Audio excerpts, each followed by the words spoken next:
ఒక్కసారి కొమ్మూరి గోల్డ్ కి కాల్ చేయండి. తాకట్లో ఉన్న మీ బంగారాన్ని విడిపించి మార్కెట్ ప్రైస్ కి వాళ్ళు కొనుక్కుని మిగతా డబ్బులు మీకు ఇచ్చేస్తారు. హాయ్, వెల్కమ్ టు మనం టీవీ. మనం ఉన్నది మన కోసం. సో సరిగ్గా ఎయిర్ ఇండియా విమానం గాల్లో ఉండగా ఇంజన్లు మొత్తం ఆగిపోయాయి. జస్ట్ ఇమాజిన్ ఆ పైలట్ పరిస్థితి, ఆ ప్రయాణికుల పరిస్థితి. సో ఏం చేయాలో అర్థం కాని situation.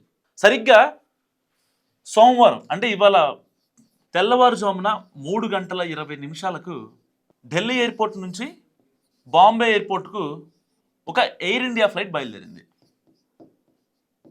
AI 887 AI series 887 Boeing flight. ఇది బోయింగ్ ఫ్లైట్ 170 మంది ప్రయాణికులతో ఈ ఫ్లైట్ బయలుదేరింది బాంబేకి. సో సరిగ్గా బయలుదేరిన 5 నిమిషాల్లోనే గాల్లో ఇంజన్లు మొత్తం ఆగిపోయాయి. సో ఫస్ట్ రైట్ సైడ్లో ఉండే ఇంజన్ ఏదైతే ఉంటుందో నెంబర్ 2 ఇంజన్ ఆగిపోవడంతో వెంటనే ఎందుకు మరి వెంటనే ఆగిపోయిందనే రీజన్ ఏంటని మేడే కాల్ చేసిన తర్వాత అక్కడ ఏటీసీకి కనెక్ట్ అయిన తర్వాత పైలట్ చెప్పింది ఏంటంటే ఆయిల్ ప్రెజర్ గ్రాడ్యువల్గా డిక్రీజ్ అయిపోయింది, 0కి పడిపోయింది. నార్మల్గా ఫర్ ఎగ్జాంపుల్ ఆన్ ఎయిర్లో ఉన్నప్పుడు, ఫ్లైట్ ఆన్ ఎయిర్లో ఉన్నప్పుడు ఒక పెట్ట గుద్దుకోవడమో, లేకపోతే అక్కడ క్లౌడ్ ఎక్కువ ఉండటమో, లేదంటే ఫాగ్ ఎక్కువ, టూ మచ్ ఫాగ్. సో ఇలాంటి కారణాలతో కొన్నిసార్లు ఒక ఇంజన్ ఫెయిల్ అయిపోద్ది, ఇదర్ left side or right side.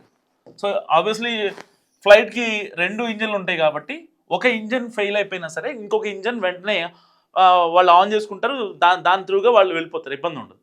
కానీ ఇక్కడ సెకండ్ ఇంజన్ ఒకవేళ పని చేయకపోతే పరిస్థితి ఏంటని చెప్పి వెంటనే భద్రతా కారణాలతో ఇక్కడ ఢిల్లీలో ఉన్న ఏటీసీ కాల్ వెళ్ళిన తర్వాత మేడే కాల్ చేశారు.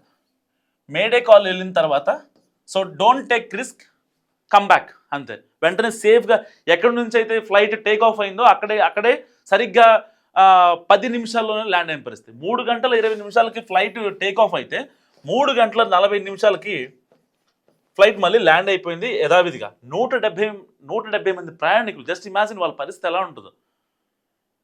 వాళ్ళకి ఏం అర్థం కాదు ఇక ఆ టైంలో. తెల్లవారుజామున అంటే వాళ్ళు ఏం చేస్తూ ఉంటారు, ఫ్లైట్కి పడుకుందాం, చక్కగా 1.5 hour 2 hours బాంబే వెళ్ళిపోతాం, మనం ఇబ్బంది ఏమి ఉండదు, లాంజ్లో కాసేపు పడుకోవచ్చు. సో 6 తర్వాత క్యాబ్ పట్టుకొని ఎవరి పనులకు వాళ్ళు వెళ్ళిపోవచ్చు. హాస్పిటల్కి వెళ్ళే వాళ్ళు ఉంటారు, ఇంకా బిజినెస్ పని మీద వెళ్ళే వాళ్ళు ఉంటారు, ఏదైనా చిన్న చిన్న ఈవెంట్స్, సో ఇలాంటివి చాలా ఉంటాయి కదా. అలాంటి వాళ్ళు మొత్తం ఏం చేయాలో అర్థం కాక సో 170 మంది ప్రయాణికులకు గాల్లో ఉండగా పైలట్ ఎలాంటి సమాచారం ఇవ్వలేదు బేసిక్గా. సో మళ్ళీ వెంటనే బ్యాక్ వచ్చిన తర్వాత దాన్ని సేఫ్గా ల్యాండ్ చేసిన తర్వాత ఎందుకు మళ్ళీ బ్యాక్ వచ్చాం మనం, అదేంటి అసలు డైరెక్ట్ ఢిల్లీ టు బాంబే కదా, మధ్యలో ఎక్కడ హాల్ట్స్ లేవు కదా, ఏంటి అని ప్రశ్నిస్తే ప్రయాణికులు క్యాబిన్ క్రూ చెప్పిన సమాధానం ఏంటో తెలుసా, గాల్లో ఉండగా ఇంజిన్ ఆగిపోయింది. ఒక్కసారిగా ప్రయాణికులు మొత్తం షాక్కి గురయ్యారు, నిజంగా లిటరల్లీ షాక్ అనమాట. సో ఏం చేయాలో అర్థం కాని సిచ్యువేషన్. అంటే దీన్ని అహ్మదాబాద్ ఎయిర్ ఇండియాకి నేను సింక్ చేస్తున్నాను అనట్లేదు, కానీ అహ్మదాబాద్ ఎయిర్ ఇండియా ఘటన మీకు గుర్తుండే ఉంది. దాదాపుగా 200 మంది పై మాట చనిపోయింది, 200+ చనిపోయారు. జస్ట్ ఇమాజిన్ ఆ రోజు జరిగింది ఏంటి, ఏదైతే ఇంజన్ పని చేయకపోవడం, ఇంజన్కి సో ప్రాపర్గా పవర్ సప్లై అవ్వకపోవడం. సో సరిగ్గా ఇవాళ ఎయిర్ ఇండియా 787లో కూడా సేమ్ ఇష్యూ కదా. 2 ఇంజన్లు, లెఫ్ట్ రైట్ ఇంజన్, లెఫ్ట్ పని చేయలే, ఇంకా రైట్ కూడా పని చేయకపోతే పరిస్థితి ఏంటి. అక్కడ 170 మంది ప్రయాణికులు ఉన్నారు. సో ఆ పైలట్కి వచ్చిన ఆలోచన అహ్మదాబాద్ ఎయిర్ ఇండియా ఘటన. 200 మంది చనిపోయారు స్పాట్లో, ఇప్పుడు 170 మంది ఉన్నారు. ఏం చేయాలి? వెంటనే ఏటీసీకి మేడే కాల్ చేసిన తర్వాత వాళ్ళు వెంటనే బ్యాక్ వచ్చామని చెప్పారు. కానీ నాకు అర్థం కాని విషయం ఇక్కడ ఒకటి, not only air India, IndiGo కూడా. సో రీసెంట్గా ఇండిగో చేసిన కంపు చూసాం. కాస్త కోస్త కంపు కాదు, ఇది మామూలు కంపు కాదు, కేవలం monopoly market. IndiGo monopoly market చేయడం వల్ల, మోనోపోలీ తెలుసు కదా మీకు, దాదాపుగా మన ఇండియాలో ఉన్న అన్ని డొమెస్టిక్ అండ్ ఇంటర్నేషనల్ ఎయిర్పోర్ట్స్ ఏవైతే ఉంటాయో 65% ఆ రూట్స్ మొత్తం తిప్పేది ఇండిగోనే. సగానికి పైగా షేర్లు ఇండిగో ఉన్నాయి. ఇండిగో విమానాలు తప్ప దాదాపుగా ఒక 55 డొమెస్టిక్ ఇంటర్నేషనల్ ఎయిర్పోర్ట్లలో ఇండిగో కనెక్టివిటీ తప్ప ఎయిర్ ఇండియా కావచ్చు, ఇంకోటి కావచ్చు, ఏదైనా సరే తిరగదు, ఓన్లీ ఇండిగో తిరుగుద్ది. అంత మోనోపోలీ మార్కెట్ ఉంది. అలాంటి మోనోపోలీ మార్కెట్ ఏం చేసింది, కట్ చేస్తే కొన్ని లక్షల మంది ప్రయాణికులు లాంజ్ యాక్సిల్లో, ఇంకా బోర్డింగ్ పాస్ల దగ్గర, ఫ్లైట్ రీషెడ్యూల్ అవ్వక, ఫ్లైట్ ఇమీడియట్ క్యాన్సిల్ అయిపోయి కనీసం క్యాన్సిల్ అయిన సమాచారాన్ని ముందిస్తారా అంటే ముందు కూడా ఇచ్చే ఛాన్స్ ఉండదు. ఇలాంటి ఇన్ని జరుగుతుంది ఇప్పుడు. సో అంటే ఓవరాల్గా ఎందుకు చెప్తున్నాను అంటే, ఒక వ్యక్తి కొంచెం డబ్బులు ఎక్స్ట్రా అయినా సరే ఎందుకు ఫ్లైట్ ఎక్కి వెళ్తాడు? సో త్వరగా వెళ్ళొచ్చు, టైం సేవ్ అవుద్ది, మళ్ళీ ఆ పని చూసుకొని మనం మళ్ళీ వెంటనే ఇంటికి వచ్చేయచ్చు అనే ఒక కారణంతోనే కొంచెం డబ్బు ఎక్కువైనా సరే పెట్టడానికి సిద్ధపడతాడు. దాంట్లో కూడా ఇన్ని మిస్టేక్స్, ఇన్ని కాన్సిక్వెన్సెస్ ఉంటాయి. ఎవరు ఇంకా ఇంట్రెస్ట్ చూపిస్తారు? ఒక పక్కేమో సెంట్రల్ గవర్నమెంట్ డీజీసీఏ కొత్త ఆర్డర్లు పెట్టి ఎలాగైనా సరే కనెక్టివిటీ పెంచాలి, ఇండియాలో చిన్న చిన్న పల్లెల్లో ఉండేవాళ్ళు కూడా ఫ్లైట్లు ఎక్కాలి, వాళ్ళ ఆనందం చిరకాల కోరిక అని చెప్పి వాళ్ళు ఇది అవుతూ ఉంటారు. కానీ ఇక్కడ గ్రౌండ్ లెవెల్లో రియాలిటీ చూస్తే రాడ్ రియాలిటీ కంప్లీట్ డిఫరెంట్గా ఉంటుంది. సో డీజీసీఏ రియాక్ట్ అవుతుంది, నేను రియాక్ట్ అవ్వడం గురించి మాట్లాడట్లా. కానీ ఇప్పుడు ఏదైతే ఫ్లైట్ బయలుదేరిందో AI-887 అనే ఫ్లైట్ ఢిల్లీ టు బాంబే బయలుదేరింది. మరి ఆ ఫ్లైట్కి ప్రాపర్గా జరిగిందా? ఇప్పుడు ఒక ఫ్లైట్ టేక్ ఆఫ్ అవుతుందంటే అట్లీస్ట్ దానికి సంబంధించిన కొన్ని ప్రోటోకాల్స్ ఉంటాయి. లైక్ క్లియరెన్స్ కావచ్చు, టెక్నికల్ అండ్ టైర్ ఇన్ఫర్మేషన్, టెక్నికల్గా అండ్ టైర్ ఇన్ఫర్మేషన్ కావచ్చు, అండ్ ఇంజన్ కండిషన్,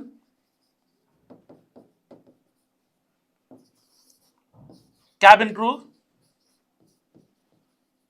కావచ్చు, పైలట్ కావచ్చు, వాళ్ళ కండిషన్ ఎలా ఉంది, తాగున్నారా లేదంటే ఏమన్నా గొడవలు జరిగి ఇప్పుడు మనకి ఏదన్నా వర్క్ అయిపోయిన తర్వాత, ఆఫీస్ వర్క్ అయిపోయిన తర్వాత ఆ లీజర్ టైంలో ఏం చేస్తాం, మన పర్సనల్ పనులు చూసుకుంటూ ఉంటాం. సో అలాంటి టైంలలో వీళ్ళు ఏమన్నా అంటే బిఫోర్ స్టార్ట్ ద ఫ్లైట్ వాళ్ళ కండిషన్, హెల్త్ కండిషన్ బాగుందా లేదా అనేది కూడా చెక్ చేస్తారు.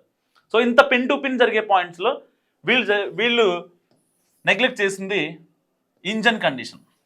సో ఇంజన్ కండిషన్ ఒకవేళ ప్రాపర్గా వీళ్ళు చెక్ చేసి ఉంటే 170 మంది గాల్లో ఉండేవాళ్ళు కాదు, దిక్కుతోచిన స్థితిలో ఉండేది కాదు. అండ్ పైలట్ ప్రయాణికులకు అబద్ధం చెప్పాల్సిన అవసరం అసలు ఉండేది కాదు. సరే, దీనిపైన ఎయిర్ ఇండియా వెంటనే రెస్పాండ్ అయింది.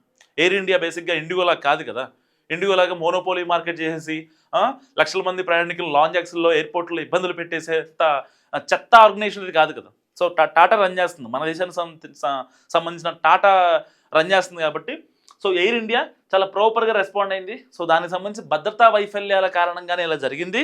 సో ఆ ఫ్లైట్కి ఇప్పుడు టెక్నికల్గా మేము రిజాల్వ్ చేస్తున్నాం ఎర్రర్స్ అన్నీ కూడా. సో దానికి సంబంధించి ఎలాంటి ప్రాణ నష్టం జరగలేదు, సారీ ఫర్ ద ఇన్కన్వీనియన్స్ అని వాళ్ళు ట్వీట్ చేశారు. చాలా బాగుంది, ఇబ్బంది లేదు.